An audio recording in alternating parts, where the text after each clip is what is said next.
This is Breaking the News, the show that breaks the week's news and asks four opinionated panellists to put it back together again. With me are four of the best comedians around. On my right, we have Daliso Chaponda and Jay Lafferty. And facing them are Crystal Evans and Gareth Waugh. In the news this week, House of Representatives have voted overwhelmingly in favour of publicly releasing the Epstein files. The measure passed by 427 to 1. And that one's wife would like a very long chat with him when he gets home. And in this week's sporting news, following the exciting events at Hampden Park on Tuesday night, years of speculation and debate are finally over. It turns out there is, in fact, a God. And his name is Scott McTominay! Right, let's do it. Let's crack on with round one.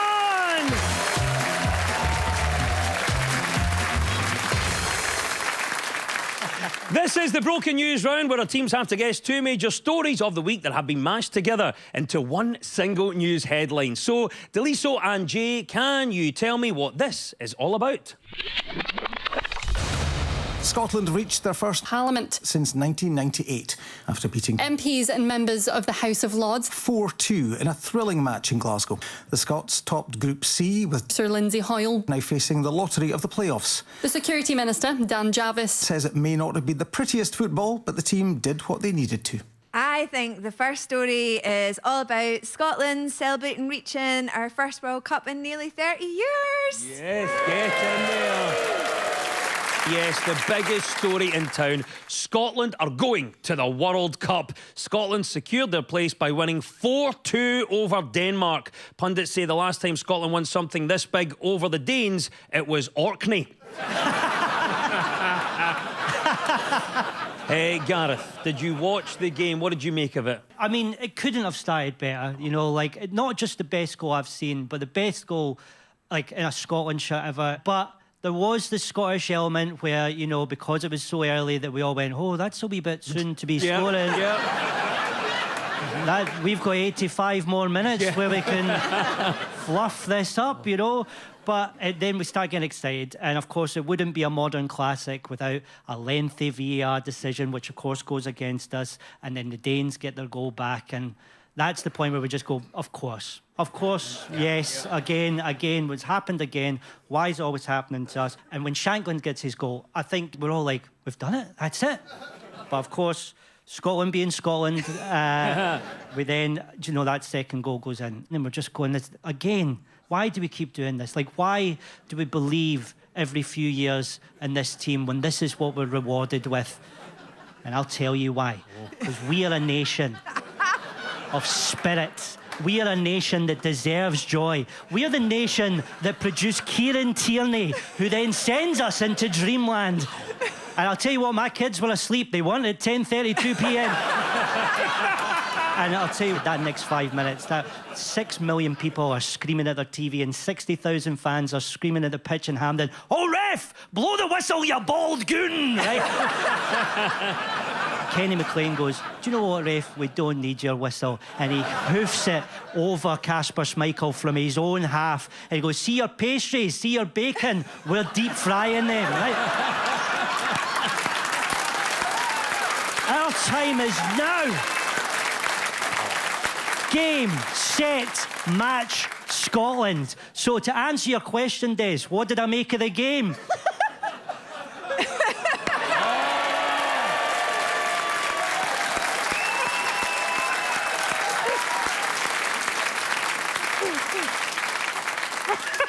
I was all right. That was fine. Wow, that was so... I'm going to put my jacket back on. It's freezing. It's freezing, mate, I know. I will say, I've never seen Scottish men show so much emotional vulnerability as they did, you know, when this game was going on. And I think it's a really good thing. And just to say to the Scottish men out there particularly, if you haven't already, call your dad, you know? Give him a call and talk to him about this game. You know, you've got this little window here, you know, where you can connect over something that's brought you both a lot of joy. And maybe, just maybe, you could say to your dad, I love you, you know, and... Don't go too far. Yeah. Just try it. He might say it back, and then you'd realize that he was just watching the highlights of the game. But it's worth a try. Do you have any American relatives still in America that maybe have a spare bedroom or? Yeah. My dad's got space if you want to camp. I'll out call in him his and tell him I backyard. love him. Yeah. No bother. Make that call. Make it happen. A lot of the game's been held in the States. Jay, how do you think the Scotland fans are going to get on in America? Hey. Trump's worst nightmare, innit? An army of happy immigrants.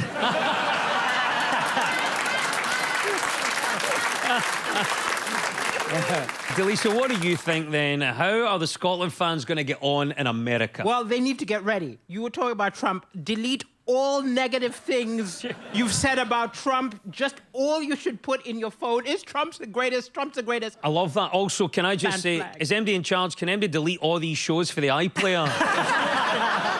All of it. Just in case we want to go. What a moment it was. Scots everywhere were elated. Friend of the show, Mark Nelson, posted, "I'm in absolute tears." Sir Andy Murray tweeted, "Yes, never in doubt." And John Swinney said, "That was quite good."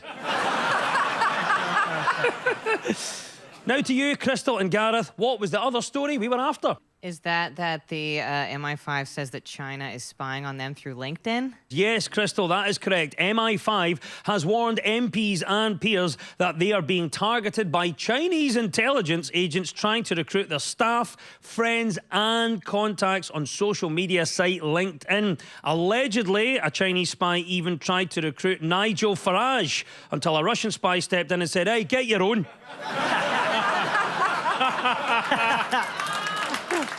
Gareth, what about yourself then? Obviously hearing this, should we be concerned about China's influence? No, I think we should all relax. China's a great place with an upstanding government and wonderful people and...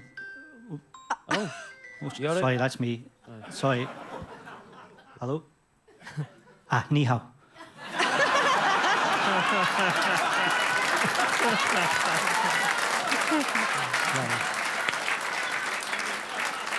Zenzai Bushi Shiho. Woshai. Breaking the news. Shita Des Clark, yeah. Zhejiang. Sorry about that.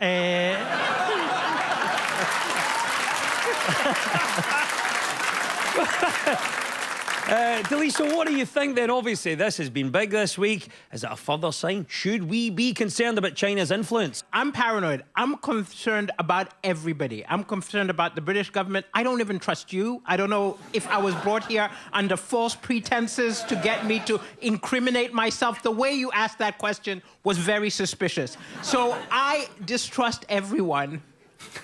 And I'm right at least half the time. Yeah.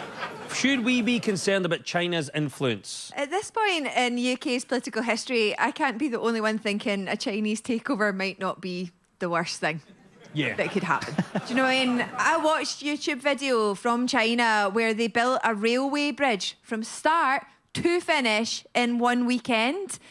In the 20 years that I have lived in Edinburgh, I have yet to see all of the escalators in Waverley Station working at the same time. Yeah. We're talking about the spy game, though, a bit of espionage. Crystal, if you were a spy, what secrets would you uncover? Sometimes when I do a poo, I look in the toilet and afterwards and there's nothing there. I'd like to get to the bottom of that.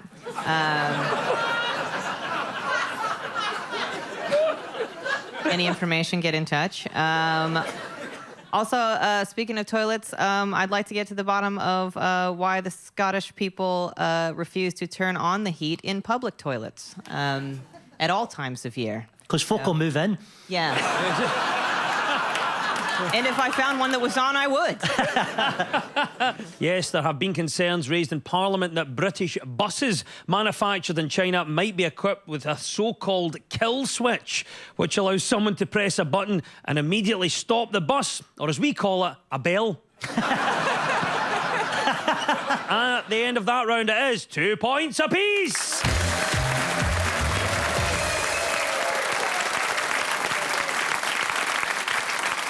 Now, much of our news is about public opinion, so to find out what stories people are talking about, we spoke to two friends of the show, actor Karen Barkey and vinyl addict and broadcaster Grant Stott. So, Crystal and Gareth, what do you think Karen is talking about here? Everybody has probably done this. And it's all well and good saying, well, just tell them what you're doing and then they won't be upset about it anymore. But I'm not convinced that's going to work because you're still going to see them being tempted. You're still going to see them looking. I think it's about us all being on our phone too much and on it so much that we actually ignore our partners. Yeah, that's right, of course. How many times a day do you look at your phone, and do you do it when your partner is speaking to you? If you do, then apparently you are phubbing them.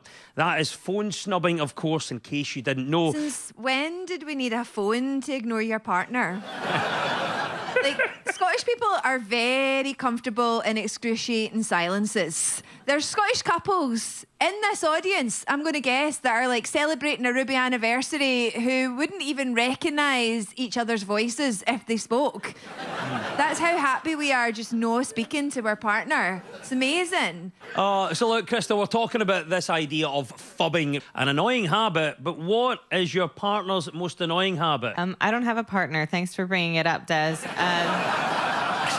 Yeah. Is your partner's most annoying habit that they're not with you? That's it, yeah, that he doesn't exist. I'm like, hey, honey, make me a coffee. No answer. I'm like, what is he like? Oh, my God. I have actually started dating again after getting a divorce, and some men have told me, oh, I really love the American accent. And I'm like, ooh, that's a red, white, and blue flag. Thank you very much.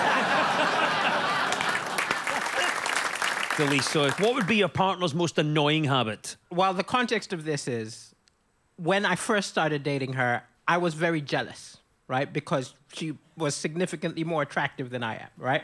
And then to reassure me, she told me, oh, no, you've got to know, like, I'm with you because you make me laugh, right? It doesn't matter what you look like. I'm with you because you make me laugh. But what's annoying is she's actually made me more paranoid. Because now, every time I see her laughing, I'm like, what's she laughing at? Gareth, what is your partner's most annoying habit? She's a different social class to me. Oh. And that's difficult because I'm working class city scum and she is countryside posh.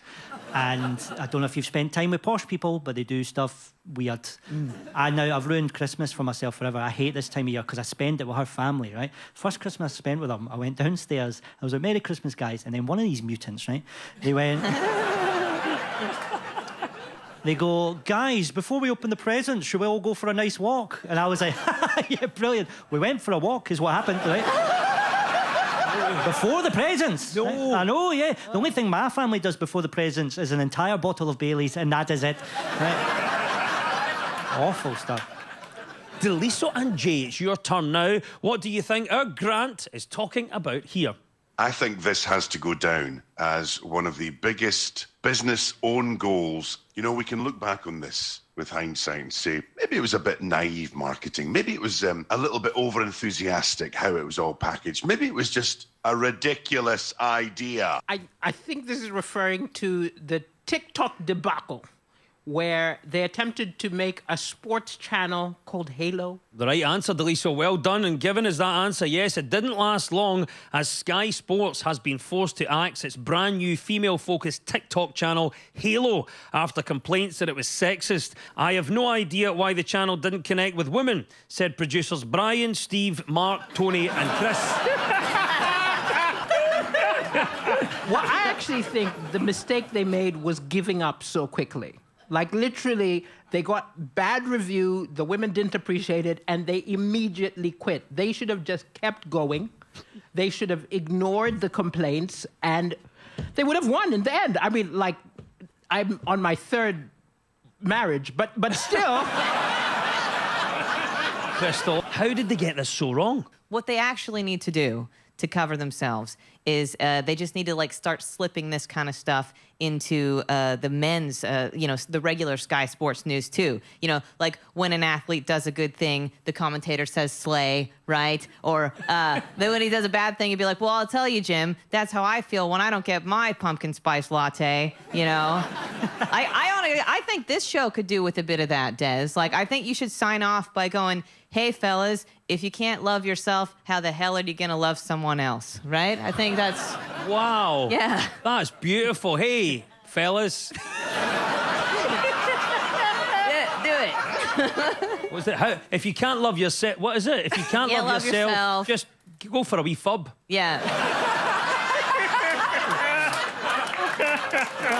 Gareth, what about this? How did they get this so wrong? Well, I don't know really if I should be answering the question. I don't think it's really my place, you know, because I'm a man, and I think it's like everybody said, you've got to listen to women. So I asked a few women, friends, about this, and to be honest, I can't remember what they said. Jay, what do you think about this then? Obviously, people rightly saying it is patronising, but what would be the most patronising thing that you've ever seen? Most recently, a male GP explaining that perimenopausal symptoms can mostly be combated with rest and relaxation. The rage within me. I found myself yelling 34 symptoms. 34 symptoms. There are 34 symptoms of the female menopause. 34 symptoms. Men. You have one symptom, don't you? Oh, no.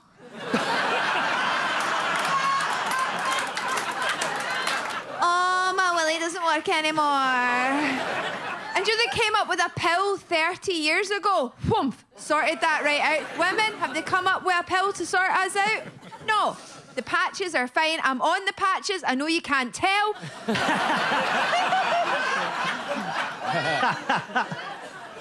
Because they're not working. Because you have to put them on a non-hairy part of the body.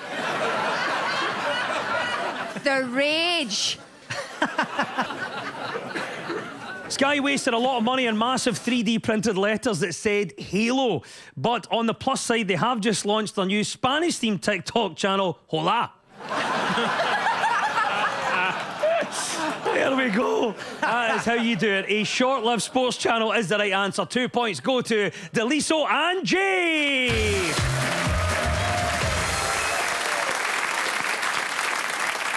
This is Breaking the News from BBC Scotland with me, Des Clark. Now, this round is all about who is in the news. I will play you a clip of a mystery person. All you have to do is tell me who it is. So, Daliso and Jay, you're up first this time. Who is this? We are walking up the track, which takes you from Whiteinch to Scotstoun and beyond. It was good growing up in Whiteinch. I had quite an idyllic upbringing. I think this is the artist Trackie McLeod. Yes, Scottish artist Trackie McLeod has a new exhibition opening in the south of England. The Glaswegian artist is known for his very Scottish work with a focus on nostalgia from the 90s. I had a look at some of his work, and there is part of the exhibition where he's got the school apparatus.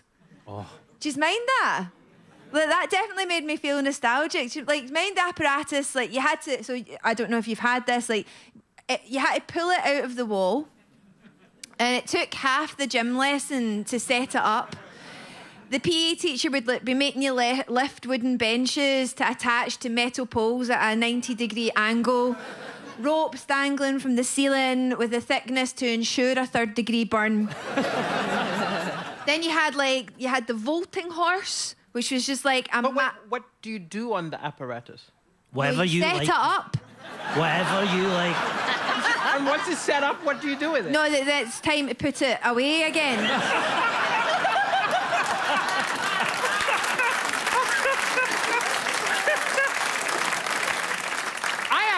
I worry about this. You know, nostalgia-based entertainment is a problem because it works so well on me. But the only thing is, though, I have a very different childhood from a lot of people in the UK, so I can't really use the same in my comedy, because if I'm like, oh, you remember what it was like being in a refugee camp? There'll be no nostalgia in the audience. There'll be no nostalgia, so I can't even play. To be fair, Jay grew up in Greenock, so... Similar. Same thing. Hey, Gareth, we're talking about Trachy MacLeod here, a brilliant Scottish artist, but what Scottish thing deserves to be in a gallery and why? I think the obvious answer, I'm not actually going to give it, but it's obviously Scott McTominay's overhead kick. There's the photo of that. But there's a better thing that Scott McTominay did that night. When it was 2-2, all the Danish players kept going down with cramp. A lot of them seemed to have cramp, which is one of the 35 symptoms. There's 34, but you're a man, so you don't listen. As a man, he always adds a wee bit to make it look bigger, but...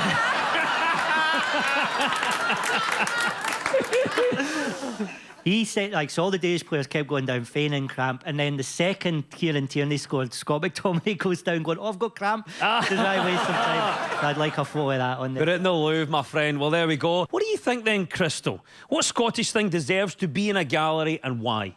Okay, you know, when you go into a gallery and there's like a dark room that you go into and there's just like some artsy video on a loop, I think that it should be all of Janie Godley's voiceovers of politicians. That would be a really good one.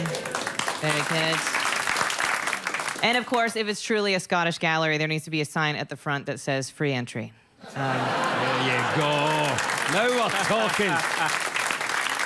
Well done in getting the right answer. Of course, Trachy is not the artist's real name. His mother christened him Tracksuit. Right, Crystal and Gareth, it's your turn now. Who is this and why are they in the news? I'm trying to not always be two completely different versions of myself because it's exhausting. Like, you know, switching on and switching off. I go out for dinner a bit more now even, which I know sounds pathetic. That's Adele, and I think she's talking about how she is going to go on a hiatus from singing and do acting. That is indeed Adele, who is set to make her acting debut in a drama by fashion designer and filmmaker Tom Ford. The singer will star in Cry to Heaven, an adaptation of Anne Rice's 1982 historical novel. Adele, you may know, grew up as a huge fan of the Spice Girls, particularly Ginger Spice. Jerry recently tried to pay Adele a surprise visit wearing her old Union Jack dress, but every time she went outside, she was taken down by the council. What do you think then, Crystal? Is this a good career move for Adele? I'm going to go out on a limb here and say that acting is the easiest gig for the most amount of money that you'll ever do, right? Like, even the greatest actors of our generation, like, I suppose, Adele, gets to show up, you know, someone else gets you dressed, does your makeup, writes your material, you sit in a trailer playing Mario Kart for 5 hours, and then they call you to set, and you stand there, and you say the words exactly as they're written on the page, and then they'll give her £3 million, you know? So, yeah, I'd say it's a really good move. Sounds all right, doesn't it? Yeah. Deliso, what are your thoughts? Do you think this is a good career move for Adele? I think it's a good career move, but like Anne Rice, right? Anne Rice mainly wrote horror, right? And then Cry to Heaven's about opera and stuff. She should have gone horror, and it could have been like a thing where there's evil roads which swallow people up, like, and she has to go hunt them, and she can be like, I'm chasing pavements.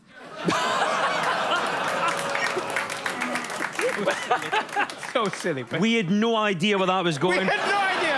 Who knew where it was going? Well, I tell you, Deliso, we went down your evil road and we got there in the end. We're talking about Adele taking up an acting role here, Gareth, but what role do you think you should be cast in and why? I'd like to play Frank McAvenny. Because I'm a method actor, so...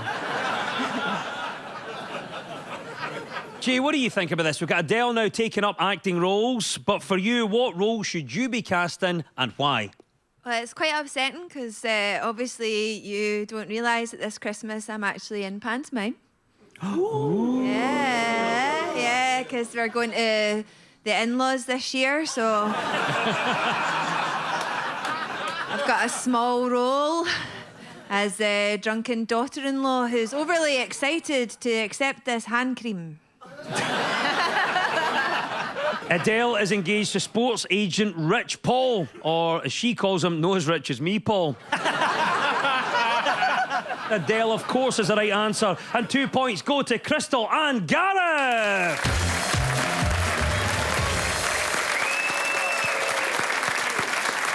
It's time now for our final quickfire round, which is all about deciphering the numbers in the news. I will read out a headline. All the teams have to do is fill in the blanks, so get ready, teams. When we run out of time, you'll hear this.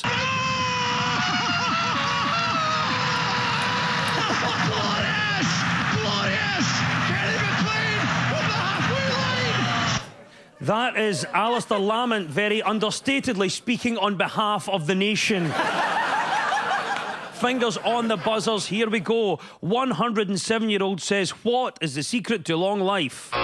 Gareth. Lying about your age. Love that. Let's keep it going. 107-year-old says, what is the secret to long life? Deliso. He says it's Viagra, actually.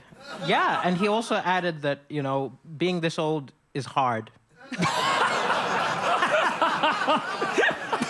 107-year-old says, what is the secret to long life? Crystal. Revenge. It's not that, but wow. 107-year-old says, what is the secret to long life? Jay. A little nip of whiskey. Is the right answer. Well done. Very specifically, that was the answer we were looking for. Drinking whiskey is the secret to long life, says a 107-year-old who gave that interview absolutely pissed. Absolutely.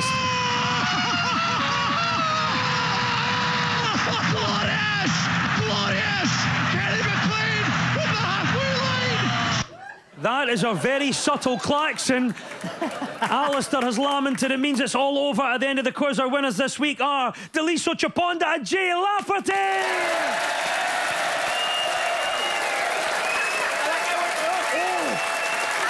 Just done in extra time. Commiserations to Crystal Evans and Gareth Moore.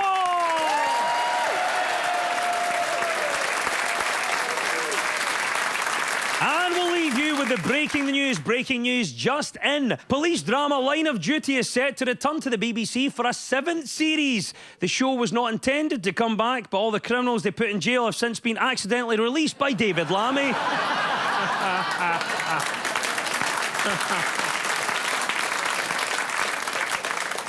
An investigation has been launched after a naked man was seen walking the streets of a town in Inverclyde this week. Although police have said that they can't possibly comment, it is believed we've finally solved the mystery of where Steve Clark woke up on Wednesday morning. The news is broken. I've been Des Clark. Goodbye! Catch up with Michelle McManus and all her showbiz pals on the Entertainment Mix, available on BBC iPlayer or by pressing red now. Craig Levine and Amy Irons are discussing all the gossip from the pitch. Sacked in the morning. Listen now on BBC Sounds.